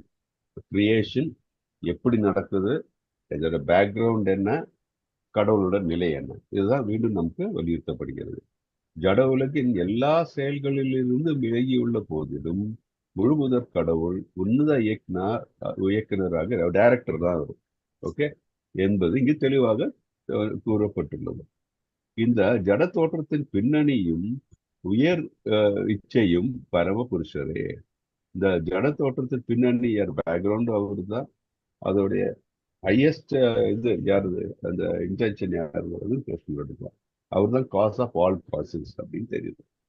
இருப்பினும் இந்த மெயின்டைன் நிர்வாகம் யாரு, ஜட இயற்கையாலே நடத்தப்படுகிறது. மெட்டீரியல் நேச்சர் தான் அந்த நிர்வகிக்கிறது. எப்படி பண்ணு என்ன நடக்குது எல்லாம் அது ஜட இயற்கை நிர்வாகத்தில் நடக்கப்படுகிறது. பற்பல உருவங்களிலும் இனங்களிலும் இருந்தும் எல்லா ஜீவாத்மாக்களுக்கும் தானே தந்தை என்று பகவத்கீதையில் கிருஷ்ணர் கூறுகிறார். தாயின் கருப்பையில் குழந்தைகளுக்கான விதையை அளிப்பவர் தந்தை. அதே போல முழுமுதற் கடவுள் தனது பார்வையின் மூலம் எல்லா ஜீவாத்மாக்களின் ஜட இயற்கையின் கருப்பையில் விதைக்கிறார். அந்த உயிர்வாழிகள் தங்களது முந்தைய விருப்பத்திற்கும் செயல்களுக்கும் ஏற்ப பற்பல உருவங்களிலும் இனங்களும் வெளிவருகின்றன. பரமபுருஷரின் பார்வையில் கீழ் பிறந்தாலும் இந்த ஜீவாத்மாக்கள் அனைவரும் தங்களது முற்செயல்களுக்கும் விருப்பங்களுக்கும் ஏற்பவே பலவிதமான உடல்களை அடைகின்றனர். இது நல்ல பாயிண்ட் மனசுல வச்சுக்கோங்க. பிகாஸ் இதுல கன்ஃபியூஷன் வரலாம். பகவான் படைக்கிறார் அப்படின்னா பார்வையினால இந்த பிரகிருதியினால இந்த இயற்கையில ஜட இயற்கையில உயிர்கள் தோன்றுகின்றன அப்படின்ட்டு. இதே முன்னாடி பார்த்திருக்கோம். உயிர்வாழிகள் அவங்களுடைய இச்சைக்கு ஏற்பவும் அவர்களுடைய கர்ம பலனுக்கு ஏற்பவும் தான் பிறக்கிறாங்க அப்படின்ட்டு. இது எப்படி ரெண்டும் டேலி ஆகுதுன்னு பார்த்தா இதுதான் இல்லையா. இந்த எப்படிப்பட்ட உடல் கிடைக்கிறது இந்த பிரளயத்துக்கு அப்புறம் இல்லை இந்த அவியத்துக்கு அப்புறம் எப்படி கிடைக்குது அப்படின்னு சொன்னா இதுதான். இந்த ஜீவாத்மா அனைவரும் தங்களது முற்செயல்களுக்கும் விருப்பங்களுக்கும் ஏற்ப பலவிதமான உடல்களை அடைகின்றன. இதற்கெல்லாம் யாரு சீட் கிவிங் ஃபாதர் யாரு? கிருஷ்ணர் இல்லையா. ஏன்னா அவர்கள் தான் எல்லா உயிர் வாழ்களும் தஞ்சம் அடைகிறது இந்த பிரளயத்தின் பொழுது இல்லையா. அவர் வழியாக தான் திருப்பி இது வெளியே வருகிறது. அதாவது பகவத்கீதையிலையும் சொல்லியிருக்காரு, ஐ ஆம் த சீட் கிவிங் ஃபாதர் அப்படின்ட்டு சொல்லியிருக்காரு. எனவே பகவானுக்கும் ஜட உலக நேரடி தொடர்பு இல்லை. அவர் ஜட இயற்கை மீதான தனது பார்வையை மட்டும் செலுத்துகிறார். அந்த பார்வையால் ஜட இயற்கை இயக்கம் பெற்றவுடன் அனைத்தும் படைக்கப்படுகின்றன. பரமபுருஷர் ஜட இயற்கையின் மீது தனது பார்வை செலுத்துவதால் இது அனைவருக்கும் பங்குள்ளது என்பதில் ஐயமில்லை. ஆனால் இதில் அவருக்கு நேரடியான பங்கு எதுவும் இல்லை. ஸ்ருதியில் பின்வரும் உதாரணம் கொடுக்கப்பட்டுள்ளது. வாசனை உள்ள மலர், இது நல்ல எக்ஸாம்பிள். வாசனை உள்ள மலர் முன்னிருந்தால் அதை அந்த மனம் நுகரும் சக்தியினால் உணரப்படுகிறது.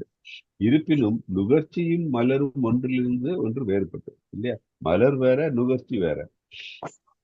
இதே போன்றுதான் தொடர்பு ஜட உலகத்திற்கும் பரமபுருஷ பகவானுடைய தொடர்பு பகவானுடைய உள்ளது. இந்த ஜட உலகில் அவர் செய்ய வேண்டியது எதுவுமே இல்லை. எனினும் அவர் தனது பார்வையினால் படைத்து ஏற்பாடு செய்கிறார். சுருக்கமாக சொன்னால் பரமபுருஷர் பகவானின் மேற்பார்வையின்றி ஜட இயற்கையால் ஒன்றும் செய்ய முடியாது. இருந்தும் முழுமுதற் கடவுள் எல்லா ஜட செயல்களிலும் விலகி இருக்கிறார். அவரோட சூப்பர்விஷன் டைரக்ஷன்ல தான் எல்லாம் நடக்கும். அது இல்லாம எதுவுமே நடக்காது. ஆனால் அதுல டைரக்டா வந்து அவரு எந்த செயலையும் செய்வதில்லை, செய்ய வேண்டிய அவசியம் கிடையாது அப்படின்னு. ஸோ நீங்க இந்த பர்பட்ல இன்னொரு வாட்டி எல்லாரும் வாசிச்சு நீங்க வேணா இதுல டிஸ்கஸ் பண்ணுங்க பக்தி கூட. அப்புறம் டவுட் இருந்தா நம்ம அடுத்த செஷன்ல பேசணும். ஏன்னா இது சில டைம்ல சிலவங்களுக்கு டவுட் வர்றதுக்கு சாதிதை உண்டு. அதனால நீங்க இந்த பர்பட்டை, இந்த ஸ்லோகத்தையும் பர்பட்டு இன்னொரு வாட்டியும் வாசிச்சு டவுட் இருந்தா நம்ம அடுத்த கிளாஸ்ல திருப்பி இதை பத்தி பேசலாம். ஓகே, ஹரே கிருஷ்ணா. ஸோ நம்ம இன்னைக்கு வந்து இதோட இன்னைக்கு நம்ம ஸ்டாப் பண்ணலாம். 9.10 இருக்கும். 9.11 இருந்து நம்ம அடுத்த செஷன்ல நம்ம கண்டினியூ பண்ணலாம். ஏதாச்சும் டவுட் இருக்கா? இப்போ நம்ம டிஸ்கஸ் பண்ணது வச்சு அது டவுட் இருக்கா? Hare Krishna Prabhuji.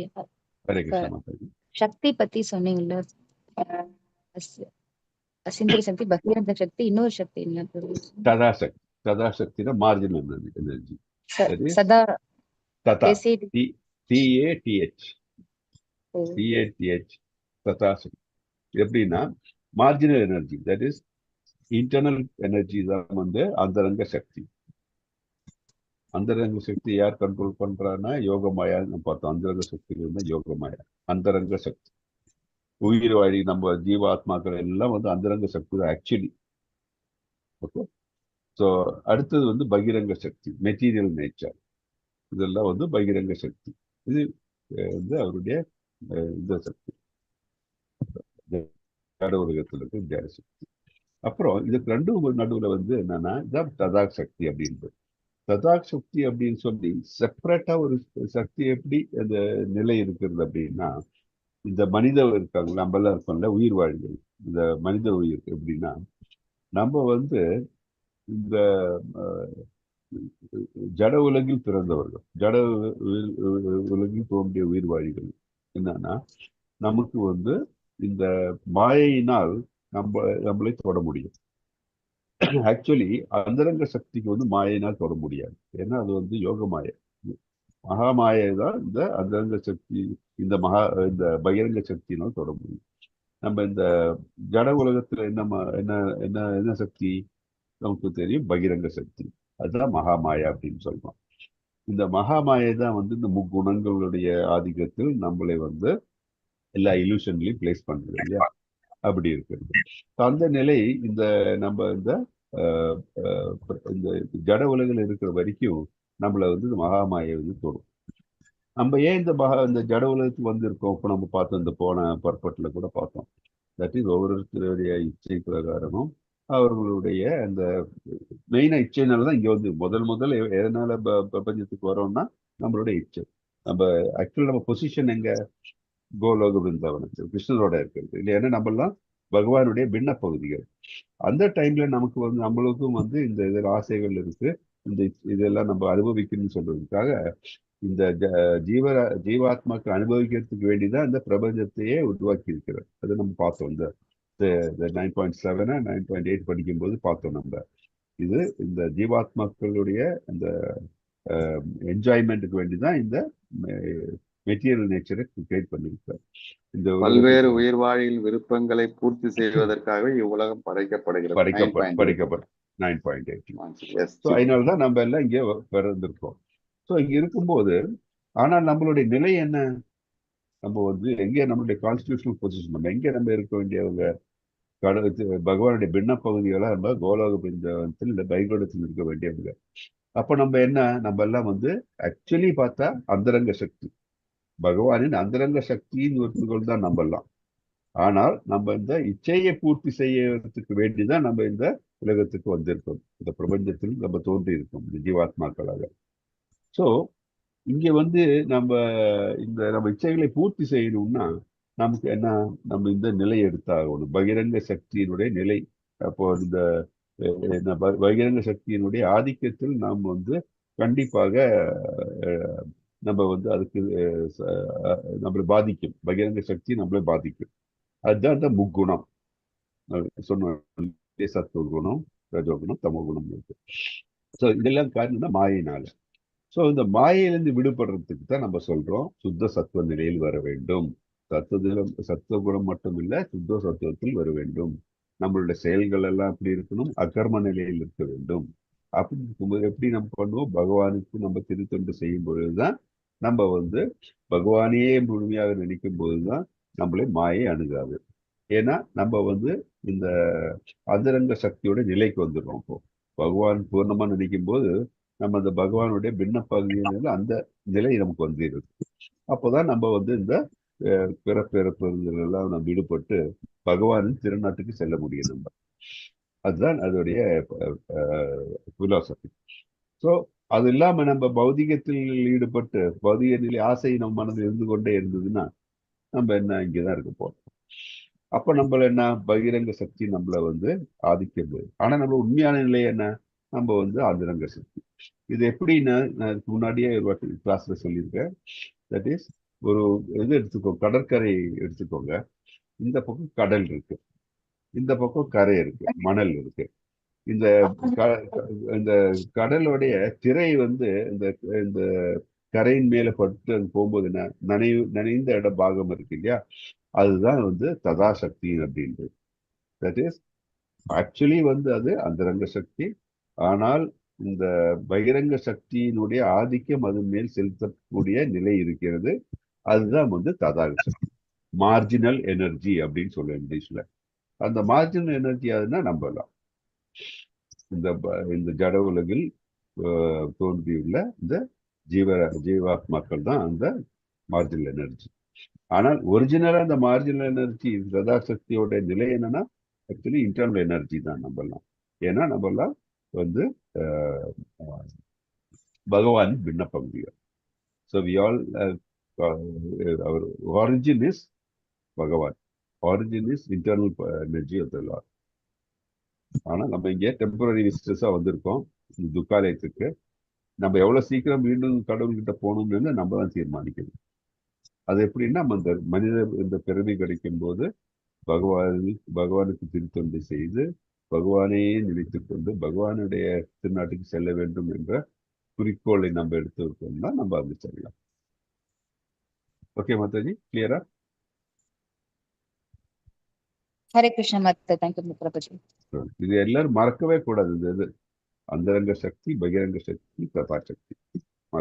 Internal energy, external energy and marginal energy.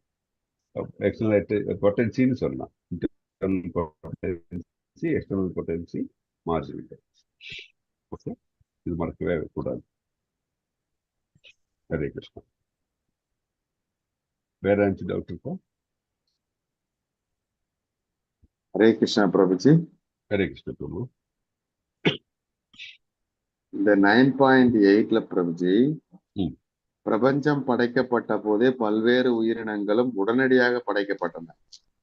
மனிதர்கள், மிருகங்கள், பறவைகள் என அனைத்தும் ஒரே நேரத்தில் படைக்கப்படுகின்றன அப்படின்றது. ஆனா அந்த சயின்ஸ் என்ன சொல்லுது பாத்தீங்கன்னா, ஃபர்ஸ்ட் பூமி உருவாகுது, அதுல இருந்து நேர் உருவாகுது, நேர்ல இருந்து அந்த சிங்கிள் செல், அந்த amoeba, பாரமீசியம், Euglena, single cell, double செல், அப்புறம் தாவரங்கள், அப்புறம் பரப்பனை, இப்படியே கடைசியா குரங்குல இருந்து தான் மனிதன் பிறந்தான்னு இன்னைக்கு வரைக்கும் இந்த அறிவியல் உலகம் நம்மளை நம்ப வைக்குது. நாமளும் அதான் படிச்சுட்டு வந்திருக்கிறோம். அதுல இருந்து இது பாத்தீங்கன்னா இது வேறுபட்டு இருக்குது இல்ல? எக்ஸாக்ட்லி. நம்ம பலது அறிவியலுக்கு தெரியாது. அறிவியல் இப்பதான் ஒவ்வொன்றா கண்டுபிடிக்கப்பாடு. ஏன்னா நம்ம பார்த்தோம் இல்லையா, மனிதனுக்கு இந்த 4 குறை இருக்கு இல்லையா, அந்த குறையில ஆமா. ஸோ இந்த குறையில இருக்கும்போது அவர்கள் எல்லாம் எக்ஸ்பெரிமெண்ட் வச்சு ஒவ்வொன்றா அவங்க ஓ இது சரி, இது முன்னாடி நம்ம இப்படி நினைச்சிட்டு இருக்கோம். ஏன் உலகமே அவங்க முதல்ல ஃபிளாட்னு தான் சொல்லிட்டு இருந்தாங்க. அப்புறம் தான் உலகம் உருண்டைன்னு சொல்றாங்க. ஸோ இது எப்படின்னு சொன்னா, இந்த நம்ம இதிகாசத்துல சொல்லி இருக்கிறதெல்லாம் பாத்தீங்கன்னா, அந்த காலத்துல நமக்கு இருந்த இந்த ஹை லெவல் ஆஃப் நாலேஜ், இந்த நாலேஜ் நமக்கு எப்படி வந்ததுன்னா பகவான் தான் இதுதான் மெயின். இது இப்ப இருக்கிறவங்களுக்கு புரியாது. என்னன்னா பகவான் யாருன்னா, பகவானை காமிங்க, அவரோட அட்ரஸ் எங்க இருக்கு, நான் போய் நேராக பார்க்க முடியுமா, அப்படின்னு எல்லாம் பேசுறீங்க. இப்போ ஒரு சாதாரண ஆளுக்கு போய் ட்ரம்ப்பை கூட பார்க்க முடியாது, இல்லை மோடி கூட பார்க்க முடியாது இல்லையா, சாதாரண ஒரு ஆமாங்க. ஆளுகிட்ட போய். அப்போ வந்து நமக்கு போய் பகவான் நம்ம போய் பார்க்க முடியுமா? நமக்கு என்ன குவாலிஃபிகேஷன்? ஸோ எல்லாத்துக்கும் ஒரு குவாலிஃபிகேஷன் இருக்கு இல்லையா, எல்லாரும் முன்னாடியே தோன்றுவார் இல்லையா. இப்போ ஒரு இதிகாசம் இருக்கு அப்படின்னா அது பல கோடி வருஷங்களுக்கு முன்னாடி தொன்று தொட்டு வந்துட்டு இருக்குது. ஸோ அது வந்து பொய், அது வந்து வெறும் கதைன்னா யாராச்சும் நம்புவாங்களா? ஏன்னா இப்ப இருக்கிறவங்களுக்கு மட்டும்தான் புத்தி இருக்கு, பாக்கி இருக்கிறவங்களுக்கு முன்னாடி இருந்தவங்களுக்கு புத்தி இல்லாம இருந்திருக்கா? அதெல்லாம் கிடையாது. இப்ப பாத்தீங்கன்னா இது கிறிஸ்டியானிட்டிலே வந்து ஆப்ரஹாம் போகும்போது இந்த இது இந்த ரிவர் பிளந்து அவருக்கு வழி விட்டதெல்லாம் சொல்றாங்க இல்லையா. அதெல்லாம் எப்படி அவங்களுக்கு அது சும்மா கதையே அதெல்லாம். இது பாத்தீங்கன்னா இதுக்கு முன்னாடி நடந்த காரியங்களை வந்து இப்ப இருக்கிறவங்க அது அவங்களுக்கு கண் முன்னாடி தெரியாதனால அது இல்லைன்றாங்க. நம்ம அதே வித பிரம்மாஸ்திரம் பார்த்தோம், நம்ம இதுல நம்ம பாகவதம் படிக்கும்போது கிளியரா உங்களுக்கு புரியும். முன்ன வந்து பிரம்மாஸ்திரம் வந்து equal to our atom bomb. So வந்து எஸ். முன்ன இருக்கிறவங்களுக்கு அதை கண்ட்ரோல் பண்ண முடியும், இப்ப இருக்கிறவங்களுக்கு கண்ட்ரோல் பண்ண முடியும் தெரியுமா? ஒன்றும் தெரியாது. ஸோ நமக்கு வந்து நிறைய இது தெரியாம இருக்கிறது. நேச்சரை பத்தி இப்ப இருக்கிற இந்த சயின்டிஸ்டா இருக்கட்டும், அவங்க நிறைய தெரியாது. அது தெரியணும்னு சொன்னா அவங்க வந்து பல 100 கோடி வருஷம் இருந்தாலும் கூட அது எல்லாம் பூர்ணமா தெரியறதுக்கு வாய்ப்பே கிடையாது. ஏன்னா அதெல்லாம் சொல்றது கிருஷ்ணர் அவருடைய முழு ஆற்றலை தெரிந்து கொள்வது யாருக்கும் கிடையாது, முடியாது என்று அது இவரே சொல்லியிருக்காரு. சங்கர் ரபரை சொல்லியிருக்கல, 1000 தலை பல 1000 தலை இருக்கிற அந்த இது இருந்தால் எனக்கு இருக்கு, இருந்தாலும் கூட கிருஷ்ணரை எனக்கு முழுமையாக புரிஞ்சு கொள்ள முடியல அப்படின்னு சொல்றாரு இல்லையா. ஆதிசேஷன் சொல்றாங்க. சோ இந்த மாதிரி இதெல்லாம் சும்மா கட்டுக்கதை கிடையாது. ஸோ நம்ம நம்ம வந்து எனக்கு தெரிஞ்சது மட்டும்தான் கரெக்ட் மாக்கி, அதுவும் இப்போ நமக்கு தெரியல, அந்த தூரத்துல ஒரு கயிறை பார்த்தா பாம்புன்னு சொல்லிட்டு அதே நமக்கு கரெக்டா சொல்ல முடியாது நம்மளால. அப்படி இருக்கும்போது we have to take what the learned people have given us. அது நம்ம அப்படியே எடுத்துக்கணும். அது வந்து ஆர்கியூ பண்ணவே முடியாது. ஆனா வந்து ஒருத்தர் ஆர்கியூ பண்ணலாம். இதே வந்து ஒரு ஏதாச்சும் சயின்டிஸ்ட் பேர் போட்டு அவன் சொன்னா அப்படின்னு எல்லாரும் நம்புவோம் நம்ம. அதுதான் பிரச்சனை. ஸோ அவங்க வந்து டார்வின் தியரியே வந்து இப்போ கொஸ்டின் பண்றாங்களே, அதுக்கு கரெக்டா இல்லையான்னு அதே வந்து நிறைய பேர் ரெஃப்யூட் பண்ணிட்டு இருக்காங்க. ஸோ அதனால இட் இஸ் நாட் ரைட். இதுல வந்து இந்த கான்செப்ட் நம்ம புரிஞ்சுக்கணும். அதுதான் வந்து இந்த கான்செப்ட் கேள்வி கேட்ட நல்ல கேள்விதான். எப்படின்னா அவ்வியக்த நிலையில வந்து எல்லா உயிரினங்களும் வந்து மீண்டும் அது தோன்றும், எல்லாம் அங்கே இருக்கு. ஸோ மேனிஃபெஸ்டேஷன் எப்போ வரும்? கடவுள் வந்து தட் இஸ் பகவான் கருணாதக்ஷ விஷ்ணு அவருடைய அந்த பார்வையினால அந்த முக்குணங்களும் அன்மேனிஃபெஸ்ட் ஸ்டேஜ். அதான் வந்து நம்ம சொல்ற 24 எலிமெண்ட்ஸ்ல வந்து 3 அன்மேனிஃபெஸ்ட் ஸ்டேஜ். மேனிஃபெஸ்ட்னா அதுக்கு உயிர் பெற்றது தான் மேனிஃபெஸ்ட் சொல்லுவோம். உயிர் பெறாதது வந்து அன்மேனிஃபெஸ்டட். ஸோ இது எல்லாம் இந்த கலவையில வந்து அன்மேனிஃபெஸ்ட் ஸ்டேஜ் எல்லாம் அப்படியே இருக்குது. அது வந்து பிரம்மாவின் கிரியேஷன் வர டைம்ல வந்து எல்லாத்துக்கும் உயிர் பெற்று அது அந்தந்த நிலைக்கு வந்துடுது. ஸோ அந்த கர்மாக்களுக்கு ஏற்ப அவன் படைக்க முன்னாடி படைத்து அந்த இதுல இருக்கு இருந்தது. அதுதான் வந்து அதோடைய பேக்ரவுண்ட். அதனாலதான் சொல்றது குட் கொஸ்டின்.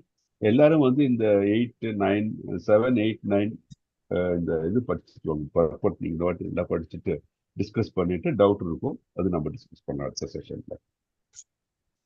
ஏன்னா இது புரிஞ்சுக்கிட்டோம்னா நம்ம வந்து தோற்றம் என்ன, நம்மளுடைய நிலை என்ன, அப்புறம் இந்த அவ்வியக்தம்னா என்ன, இதெல்லாம் நமக்கு கிளியரா புரியும். ஏன்னா இது புரிஞ்சுக்கிட்டோம்னா அப்புறம் நம்ம வந்து ஹையர் லெவல் போக போக நமக்கு வந்து ரொம்ப ஈஸியா அந்த கான்செப்ட்ஸ் புரிஞ்சுக்கிறோம். கிருஷ்ணர் என்ன சொல்றாரு, மற்றவங்க என்ன சொல்றாங்கன்னு கிளியரா புரியும் நமக்கு. ஹரே கிருஷ்ணா. ஸோ நம்ம ஃப்ரைடே பார்க்கலாம். எனக்கு ஒரு ரிக்வெஸ்ட், எல்லாரும் டைமுக்கு வந்துருங்க ப்ளீஸ். ஏன்னா நமக்கு அப்போ எல்லாம் அப்படி பிளான் பண்ணி. எனக்கு வந்து அந்த கீதா பரிவார்ல அந்த 18வது ஸ்லோகம், அந்த 700 ஸ்லோகம் முடிஞ்சிருச்சு, 4 லெவல் முடிஞ்சு இன்னைக்கு அந்த ஆனந்தோத்சவம் வச்சாங்க பிரபுஜி. அது 40 நிமிஷத்துல முடியும்னு பார்த்தா முடியலைங்க. அது முடிஞ்சோடனே டக்குன்னு இல்ல பரவாயில்ல, நான் எல்லாரும் சொல்றேன், ஒரு பிரபுக்கு மட்டும் இல்ல எல்லாரும் சொல்றேன். ஏன்னா அப்ப நம்ம என்ன பிளான் பண்ணிட்டு இது பண்ணீங்க. எல்லாரும் வந்து இந்த பக்தி விஷால வந்து நல்லா பிளான் பண்ணிருந்தீங்க. எல்லாரும் ஒரு ஸ்லோகத்துல இருந்து பாயிண்ட் சொல்றீங்க. It's very good. I am really happy, proud of it. நீங்க அடுத்தது அதே மாதிரி பண்ணுங்க. ஸோ இந்த மாதிரி நம்ம போனோம்னா நம்மளோட புரிதல் ஜாஸ்தி தான். இந்த கிளாஸ் ஏன் அட்டன் பண்ணோம்னா புரிதல் ரொம்ப முக்கியம் இல்லையா? அது அப்புறம் நம்மளுடைய லைஃப்ல இம்ப்ளிமெண்ட் பண்ணணும். அப்பதான் நமக்கு அது ஃபுல் பெனிஃபிட் வரும் இல்லையா? அதுக்காக சொல்றேன். ஓகே, நம்ம எல்லாரும் நெக்ஸ்ட் செஷன் பார்க்கலாம் ஃப்ரைடே அன்னைக்கு. ஓகே, ஹரே கிருஷ்ணா. சாரி பிரபுஜி, என்னால வேலையை முடிச்சுட்டு வரதுனால லேட் ஆகி போச்சு. No problem. எல்லாருக்கும் சம் சேலஞ்சஸ் இருக்குன்னு தெரியும். முடிஞ்ச அளவுக்கு அந்த டைமுக்கு வந்து முடிஞ்ச அளவுக்கு. Okay, no problem. Okay Prabhuji. Hare Krishna. Hare Krishna. Closing prayers சொல்லிடுறேன். வாஞ்சா கல்பதேவ்யஸ்ய கிருபா சிந்தே யோகச்ச पतितानां पावनेभ्यो वैष्णवेभ्यो नमो नमः। आनंद कोरी वैष्णव की जय। लीला प्रभा की जय। भगवत गीता भागवत की जय। और जो असम्मिलित हरे कृष्ण। हरे कृष्ण।